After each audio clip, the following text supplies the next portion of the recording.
Hello दोस्तों, आपका अपने YouTube channel RVC educational academy में स्वागत है। आज हम इस वीडियो में कहानी से संबंधित प्रश्न लेकर आए हैं। और इस कहानी में क्या होता है, जैसे कहानी के अंदर कहानी और कहानी के अंदर कहानी दे दिया जाए और कितनी बार, या तो n बार दे दिया जाए या तो अनंत बार दे दिया जाए, या तो योगफल के रूप में हो या तो भागफल के रूप में हो या तो माइनस के रूप में हो या तो गुणे के रूप में हो। तो हम इस प्रकार के क्वेश्चन को कैसे सॉल्व करेंगे, इस वीडियो में उस पर चर्चा करने वाले हैं। तो आइए एक एक करके हम क्वेश्चन पे चर्चा करते हैं। जैसे देखिए, पहला जो क्वेश्चन दिया गया हमारा, दे दिया गया करणी में 5 और अंडर रूट में करणी में 5, पुनः अंडर रूट में करणी में 5 और पुनः अंडर रूट में करणी में 5। और इस तरह से ये हमारा इनफाइनाइट बार चला गया। कितनी बार? अनंत बार ये है। तो इस करणी का मान क्या होगा, इसका मान क्या होगा? ठीक, आप इसको x मान लीजिएगा, इसका मान क्या होगा। तो हम इसको विस्तार से भी देखेंगे और ट्रिक के माध्यम से भी देखेंगे। देखिए, इस टाइप का जो क्वेश्चन अगर गुणनफल के रूप में और करणी के अंदर करणी दिया गया और अनंत बार दिया गया, तो उस करणी में जो भी आपका संख्या दिया गया है वही उसका क्या हो जाता है, आंसर हो जाता है। ठीक, अगर गुणनफल के रूप में है, गुणनफल के रूप में दिया गया और कितनी बार दिया गया, अनंत बार दिया गया, तो उस करणी में जो भी अंक रहेगा वही उसका आंसर हो जाएगा। ठीक, तो इसका आंसर कितना हो गया, 5 हो गया।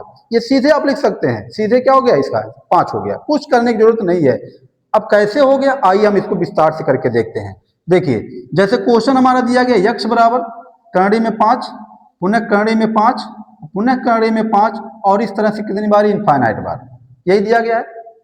अब क्या करना है, इसका दोनों पक्षों का आप वर्ग कर दीजिए। पहला स्टेप, दोनों पक्षों का वर्ग कर देना है यहाँ पे। ठीक, देखिए दोनों पक्षों का वर्ग कर रहे हैं हम यहाँ पे। दोनों पक्षों का वर्ग करने पर देखिए, जब वर्ग करेंगे तो यहाँ पे x स्क्वायर हो जाएगा और यहाँ से जब एक बार वर्ग किया जाएगा तो एक करणी हमारा क्या हो जाएगा, गायब हो जाएगा। केवल एक करणी, एक बार वर्ग करने में केवल एक करणी गायब होगा और बाकी बचेगा हमारा अंडर रूट में 5 और अंडर रूट में 5, अंडर रूट में 5 और कितनी बार, ये इनफाइनाइट बार है। अब देखिए, ये जो वैल्यू आपका 5 तो बाहर हो गया। अब जो बच रहा है, ये जो हमारा बच रहा है किसके बराबर था, x। मतलब मान लिया जाए कि जो मान इनफाइनाइट बार है और उसमें से एक डिजिट निकाल लिया जाए, कोई प्रभाव पड़ेगा? कोई प्रभाव नहीं पड़ने वाला है। तो इसी तरह से हमारा यहाँ पे एक डिजिट निकल गया। अब ये जो बचा है आपका, कितना बचेगा, ये अभी x की वैल्यू ही है, क्योंकि आपको पहले बताया गया है कि अगर एक सागर में से आप एक बाल्टी पानी निकाल लीजिए, कोई प्रभाव उसमें से नहीं पड़ने वाला है। तो उस तरह से ये जो हमारा वैल्यू होगा वो किसके बराबर होगा, आपका 5 है ही आपका, और ये वैल्यू आपका पूरा किसके बराबर, x के बराबर। तो 5 गुणे x, इसके जगह पे x हो गया। अब ये घात x से कट गया, बचा कितना हमारा, x बराबर 5, यही आंसर हो गया। ठीक, तो देखिए इसको हम विस्तार से भी बता दें, विस्तार से भी करने पर 5 ही आया। तो अगर अब आपको इस टाइप का क्वेश्चन मिल जा रहा है, करणी के अंदर करणी दिया गया है और अनंत बार दिया गया है और गुणनफल के रूप का दिया गया है, तो आप हम उसका मान जो उस करणी में जो भी संख्या रहेगा उसी के वैल्यू के बराबर हो जाएगा। ठीक, अब ये तो हो गया जब इनफाइनाइट बार दिया गया था। अगर इनफाइनाइट बार ना दे करके वो कुछ पदों बार दे दिया, n बार दे दिया जाए या 4 बार दे दिया जाए, 5 बार दे दिया जाए, 8 बार दे दिया जाए करणी में करके, तो आप उसको कैसे सॉल्व करेंगे? इनफाइनाइट वाले में कोई प्रॉब्लम नहीं, जो भी वैल्यू दिया गया करणी के अंदर वही उसका मान हो जाएगा। ठीक, आइए अगला क्वेश्चन देखते हैं। जब ये अनंत बार ना दे करके n बार कह दे, ठीक, जैसे मान लिया गया यहाँ पे, ये यही करणी में हम 5 ही ले लेते हैं। क्वेश्चन अगला जो हमारा है, करणी में 5 प्लस अंडर रूट में 5 और पुनः अंडर रूट में 5 है, पुनः अंडर रूट में 5 कितनी बार है, 1 2 3 4 बार दिया गया है। अब यहाँ इनफाइनाइट बार नहीं रह गया, यहाँ पे इनफाइनाइट बार नहीं रह गया, तो क्या हम तब भी कहेंगे इसका आंसर 5 होगा? अब इसका आंसर 5 नहीं होगा।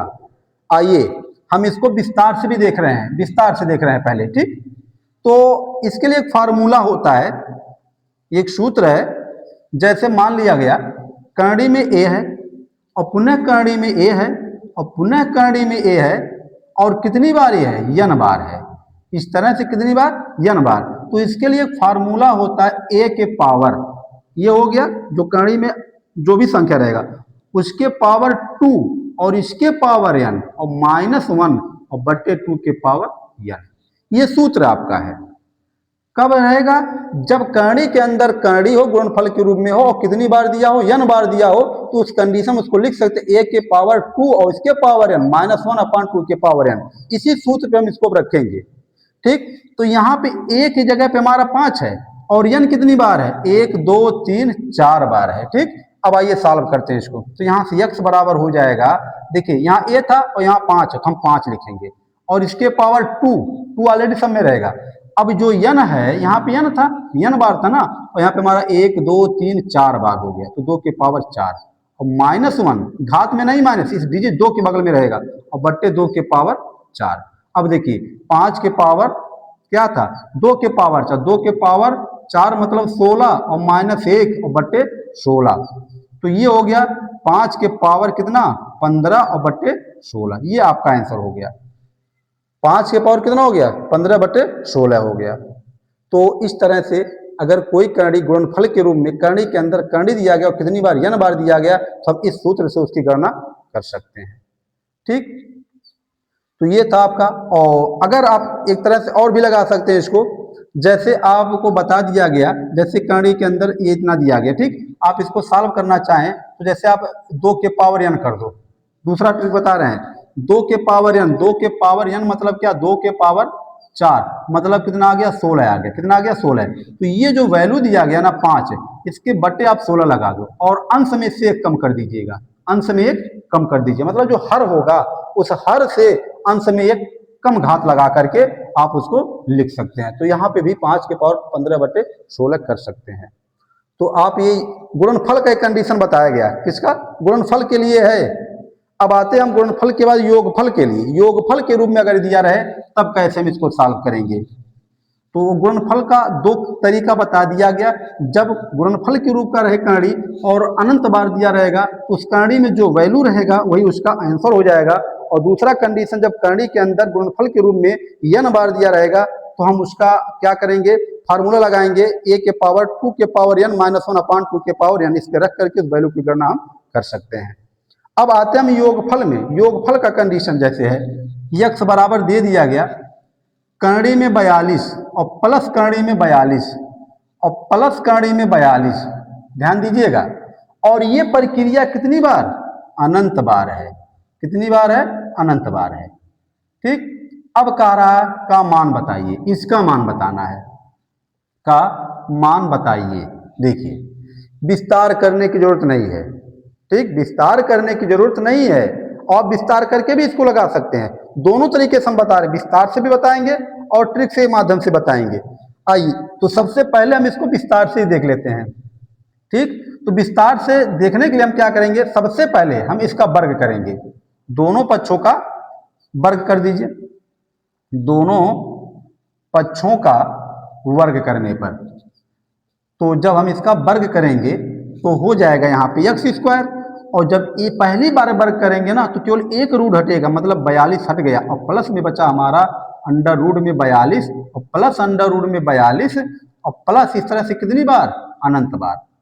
ठीक, अब देखिए फिर वही कंडीशन की एक समुद्र है, समुद्र में से अगर आप एक बाल्टी पानी निकाल लेते तो कोई प्रभाव पड़ने वाला नहीं है। उसी तरह से इस अनंत वाली संख्या में से हमने एक संख्या को अलग कर लिया, बाकी ये बचा। तो ये जो वैल्यू होगा आपका ना, वो केवल कितना होगा? x बराबर 42 प्लस, अब इसके जगह पे क्या रख सकते हैं? अब x ही रख सकते हैं। इन सबको आप पक्षांतर कर लो, पक्षांतर करेंगे तो x², x पे धर लाएंगे -x और -42 बराबर 0। अब ये बन गया द्विघात समीकरण। इस द्विघात समीकरण को आप फैक्टर कर दीजिए। आपको पता होगा कि हम क्या करते हैं, जो ये होता है x² का जो गुणांक होता है, जो अचर पद, दोनों का गुणा कराते हैं। तो यहाँ पे फिलहाल 1 है, तो 1 और 42 का गुणा कराएंगे तो 42 हो जाएगा। अब किसी ऐसे पद को इसमें तोड़ना 42 को कि गुणा करने पर 42 आवे और जोड़ने घटाने पर यहाँ पे गुणांक 1 आ जाए, तो हम इसको लिख सकते हैं x² माइनस हो जाएगा और 7 - 6 - 42 और बराबर 0। तो x² माइनस और x का गुणा कराइएगा, -7x और प्लस 6x -42 बराबर 0। x कॉमन करिएगा तो x -7 और प्लस 6 कॉमन करेंगे तो x -6 नहीं, यहाँ पे आपका x जब कॉमन हो जाएगा तो x -7 बचेगा और यहाँ पे 6 कॉमन हो। ठीक, 6 कॉमन करेंगे तो x -6 × 7 = 42 बराबर 0। अब देखिए यहाँ पे ये कोष्टक दोनों में आपका x माइनस 7 क्या हो रहा है, यहाँ पे मिल रहा है तो उसको कॉमन कर लिया गया, और दूसरे में बचेगा आपका x प्लस 6 और बराबर क्या हो गया 0। अब देखिए एक बार इसको 0 कराएंगे, एक बार इसको 0 कराएंगे, तो x माइनस 7 बराबर 0 करेंगे तो x बराबर 7 आ जाएगा, और दूसरे कोष्टक को जब 0 कराया जाएगा तो हो जाएगा 0, तो x बराबर माइनस 6 हो जाएगा। तो यहाँ से x के दो मान आ गए, एक आ गया 7 एक आ गया 6। ये हो गया आपका विस्तार से, ये आपका विस्तार से आ गया। ठीक, अब हम इसको ट्रिक के माध्यम से बता रहे हैं, इतना करने की जरूरत नहीं है, बस क्वेश्चन रहेगा, बस उसको आप सेकंडों में सॉल्व कर सकते हैं। आइए, ये तो विस्तार से आपको समझ में आ गया होगा। अब इसको हम ट्रिक के माध्यम से देखेंगे। तो जो ट्रिक का माध्यम है वो बहुत ही इजी है आपका। देखिए, दिया गया कड़ी के अंदर, कड़ी है इनफाइनाइट बार दिया और योगफल के रूप में है, और ये भी ध्यान दीजिए कड़ी के अंदर सेम सेम डिजिट दिया गया सब। अब इसमें क्या करना हमको, जो कड़ी के अंदर ना इसको दो पदों में तोड़ देना है। कितने पदों में, दो पदों में, 7 छक 42 टूट गया।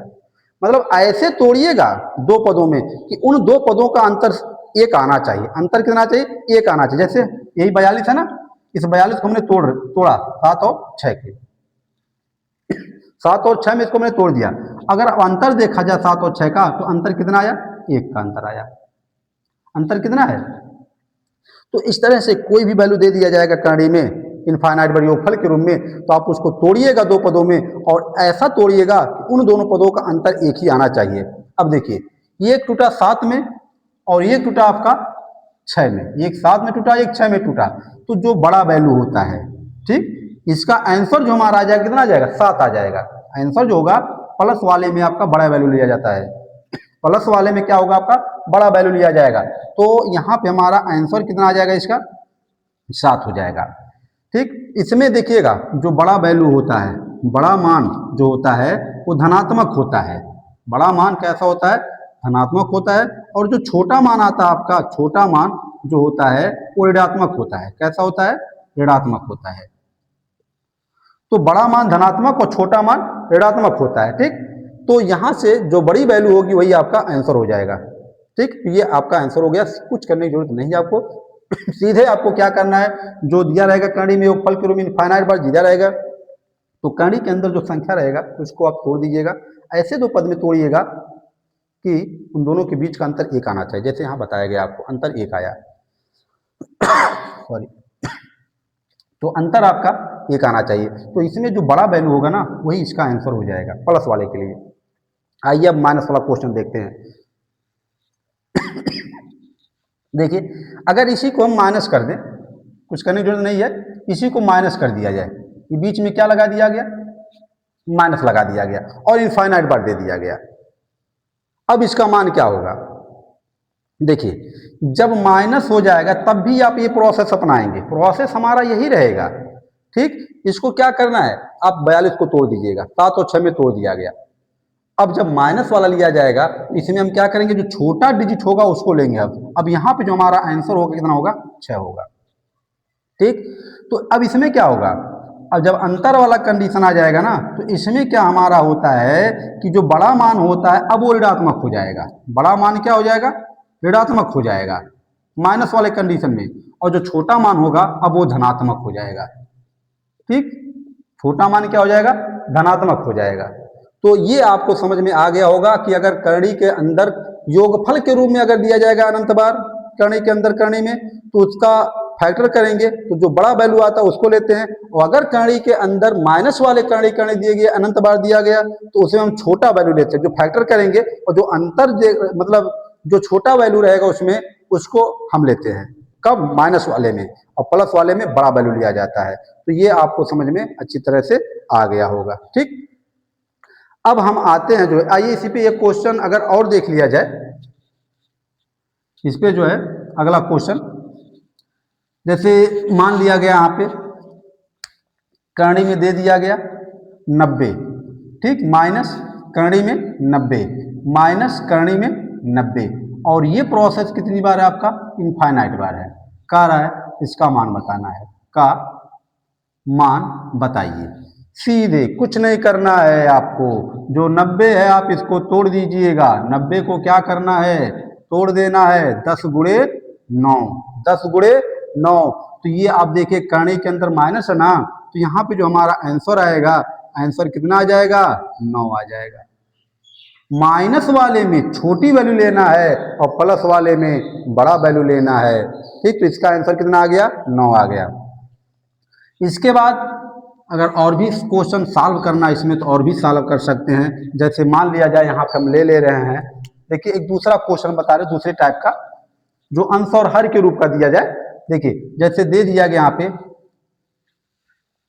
करणी में 72 और प्लस करके या माइनस ही करके देख लिया जाए, करणी में 72 माइनस करणी में 72 और इस तरह से कितनी बार है, इनफाइनाइट बार, ठीक। और इसके बटे में दे दिया गया, देखिए बटे में भी दिया गया है और ये दिया गया है करणी में 20, कितना है करणी में 20 और माइनस करणी में 20 और माइनस करणी में 20 और इस तरह से कितनी बार, इनफाइनाइट बार, ठीक। इसका मान बताना है। देखिए अंश और हर में दिया गया तो पहले आप अंश का देखो, जो अंश आपका है इसको अगर हम तोड़ते हैं 72 को, तो 72 को जब तोड़ेंगे तो क्या लिखेंगे, 8 गुणे 9, 8 गुणे 9। तो आपको बताया गया ना माइनस वाले में कौन सा वैल्यू, छोटा वैल्यू, तो यहाँ पे अंश हमारा 8 हो गया।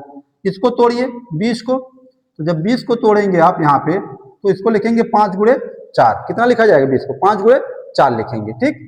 तो ये 5 गुणे 4 हो गया। इसमें किसको लेंगे, आप छोटे वैल्यू को लेंगे तो ये हो जाएगा बटे में 4, ठीक हो गया। अंश के जगह पे 8 और हर के जगह पे 4। अब इसको आप काट दीजिए, 4 एकम 4 दूनी 8, आंसर आ गया कितना, 2। देखने में बहुत विकटता, लेकिन देखिए एक लाइन में आपका आंसर आ गया यहाँ पे। तो ये था आपका जो है करणी से संबंधित प्रश्न था। आपको बता दिया गया गुणनफल के रूप का, योगफल के रूप का और माइनस के रूप का दे दिया गया। अब आपको अगला टॉपिक हम बताने चल रहे हैं। अगर करणी के अंदर अभाज्य संख्या दे दिया जाए, अभाज्य संख्या आपको पता होगा उसका फैक्टर नहीं होता, अभाज्य संख्या का फैक्टर नहीं होता है। तो ऐसे कंडीशन में हम कह, जैसे यहाँ पे क्या था 8 गुणे 9 कर दिए, 20 को 4 गुणे 5 कर दिए। अगर ऐसी संख्या दे दिया, जैसे मान लीजिए करणी में हमने 7 ले लिया गया, 5 ले लिया और योगफल के रूप में दे दिया गया, अब उसका कैसे फैक्टर करेंगे, इनफाइनाइट बार दिया गया तो फैक्टर नहीं होगा 7 का ना, 7 गुणे 1 है तो होगा, तो अंतर कितना आएगा वहां पे, अंतर तो बहुत ज्यादा आ गया। 7 अगर रहेगा तो अंतर 7 से कम 7 6 का आ गया। आपको क्या बताया गया नियम, अंतर 1 आना चाहिए। तो इसलिए अभाज्य संख्याओं का, अभाज्य संख्या की करणी का अब मान कैसे निकालेंगे, आइए। तो अगला टॉपिक हमारा जो है अभाज्य संख्या की करणी। देखिए अगला जो टॉपिक हमारा है अभाज्य संख्या की करणी, अभाज्य संख्या की करणी। अब इसका मान कैसे निकाला जाएगा, जैसे हमने एग्जांपल ले लिया यहाँ पे, अंडर रूट में दे दिया गया 7 और प्लस करणी में 7 और प्लस करणी में 7 और plus dot dot dot plus infinite बार दे दिया गया। ये क्वेश्चन दे दिया गया। अभी इसके पहले हमने बताया कि अगर प्लस के रूप में इनफाइनाइट बार दिया रहता है तो जो करणी के अंदर वैल्यू होता है उसको हम तोड़ देते हैं 2 पदों में और अंतर 1 अगर आता है तो आपको वही जो बड़ा वैल्यू तो वही आंसर हो जाता है। लेकिन यहाँ पे 7 जो हमारा है इसको अगर हम इसका फैक्टर, क्योंकि अभाज्य संख्या है, अभाज्य संख्या का फैक्टर आपका तो खुद हो गया तो 1 होगा, इसके अलावा कुछ हो ही नहीं सकता इसका। अगर हम अंतर देखें तो अंतर कितना आ गया यहाँ पे, अंतर 6 आ गया ना, तो वो वाला नियम यहाँ फॉलो नहीं करेगा, अंतर का नियम यहाँ पे फॉलो नहीं करेगा। तो इसके लिए एक अलग फार्मूला है आपका, देखिए सूत्र इस टाइप के अभाज्य संख्या के लिए। इसके लिए जो सूत्र होता है, दे दिया गया यक्स बराबर करणी में a और प्लस करणी में a और प्लस करणी में a और प्लस और dot dot dot plus infinite बार दिया गया। तो इसके लिए सूत्र हमारा होता है, देखिए 1 और प्लस करणी में 4a, करणी 1 प्लस 4a और बटे 2, ये सूत्र होता है आपका। देखिए इस टाइप का जो है ये जो वैल्यू होता है इसके जगह पे 1 प्लस करणी में, ठीक 1 प्लस 4a अपॉन 2a। अब उसी पे ये क्वेश्चन आपका लगेगा, ठीक इसी पे आपका ये क्वेश्चन लगेगा। देखिए अब तो आपका यक्स बराबर हो जाएगा, देखिए पहले आपका 1 है प्लस अंडर रूट में 1 है और प्लस 4a, मतलब 4 और a के जगह पे कितना है गुणे 7 हो जाएगा और बट्टे 2 हो जाएगा। तो 1 प्लस करणी में 1 प्लस 7 चौक 28 हो जाएगा और बट्टे कितना हो जाएगा 2 हो जाएगा। अब देखा जाए यहाँ पे तो यहाँ से आपका हो जाएगा 1 प्लस, अब देखिए जोड़िए 28 से कितना हो जाएगा 29 और टोटल के बट्टे कितना 2, यही आपका आंसर हो जाएगा। यही क्या हो गया आंसर। तो ये जो सूत्र निकाला गया ना, ये सूत्र श्रीधराचार्य के नियम से निकाला गया है, श्रीधराचार्य के नियम से सूत्र निकाला गया। तो यहाँ से आपका ये आंसर आ जाता है x बराबर 1 प्लस अंडर रूट 29 अपॉन 2। ये कब के लिए, जब करणी के अंदर कोई अभाज्य संख्या रहेगा तब के लिए हम योगफल के रूप में रहेगा, तब इस फार्मूले को हम वहाँ पे फॉलो करेंगे। ठीक, आइए अब अगर इस तरह से अगर माइनस दे दिया जाए इसमें, ठीक, क्या दे दिया जाए, माइनस दे दिया है, तब आप उसको कैसे सॉल्व करेंगे। माइनस वाले का क्वेश्चन देखा जाए, जैसे मान लिया गया यक्स बराबर करणी में दे दिया 5, माइनस करणी में 5, माइनस करणी में 5 और माइनस डॉट डॉट करके कितनी बार, इनफाइनाइट बार दे दिया गया। इस तरह से करा, इसका मान बताइए, मान क्या होगा यक्स का। जब माइनस वाला कंडीशन आ जाएगा इस तरह सूत्र देखिएगा उसका, इसका जो सूत्र हो जाएगा आपका, ये सूत्र चेंज हो जाएगा। जहां आपका 1 था ना पहले, ये -1 हो जाएगा। बस यही अंतर है केवल। बस आपको करना क्या होगा, प्लस वाले में सब प्लस रहेगा और माइनस वाला जब कंडीशन आ जाएगा तो पहले -1 हो जाएगा, प्लस करने में 1 + 4a/2 ये हो जाएगा। अब इसी पे रख दीजिएगा इसको, तो यक्स बराबर आपका हो जाएगा, देखिए -1 और प्लस करणी में 1 + 4a, तो 4 गुणे a का मान कितना रखेंगे, 5 और बट्टे 2। अब हमारा हो गया -1 प्लस करणी में आपका 1 + 20/2, तो यक्स बराबर आ गया -1 प्लस अंडर रूट में 20 और 1 21 हो जाएगा, 21/2। ये आंसर हो गया आपका। ठीक, ये माइनस वाला कंडीशन है। जब माइनस रहेगा आपका तो हम इस तरह से उसको सॉल्व करेंगे, इस फार्मूले पे रख करके। तो ये आपको अभाज्य संख्या के लिए था, प्लस माइनस के रूप में दे दिया जाएगा अभाज्य संख्या, तो आप अनंत पार दिया रहेगा तो आप उसको कैसे सॉल्व करेंगे, तो आप इस फार्मूले का यूज करके उसको सॉल्व करेंगे। ठीक, दोनों फार्मूला आप नोट कर लीजिएगा।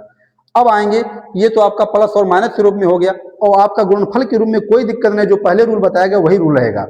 गुणनफल में कोई दिक्कत नहीं है, चाहे अभाज्य संख्या हो चाहे भाज्य संख्या हो। अब एक आपको फार्मूला और बताएंगे, जब अभाज्य संख्या भागफल के रूप में हो, ठीक, किस रूप में हो, गुणनफल का तो आपको सम पहले बता दिया, उसके लिए कोई रूल नहीं, वही एक ही रूल लगेगा सबके लिए। ठीक, अब यहाँ पे हम ये देखेंगे, जब अभाज्य संख्या किस रूप में होगा, गुणनफल के रूप में होगा। गुणनफल करें भागफल के रूप में, जब अभाज्य संख्या भागफल के रूप का हो, भागफल में दिया हो,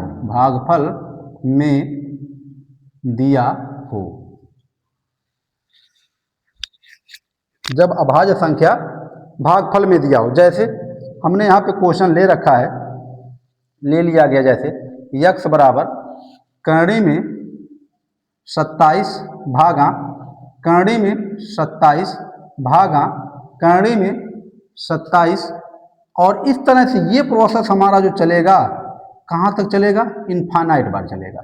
ठीक, अब इसका मान कितना होगा, इसका मान कितना होगा। ठीक, आइए पहले हम सूत्र देखते हैं इसका। आइए सूत्र देख लें, इसका भी सूत्र होता है।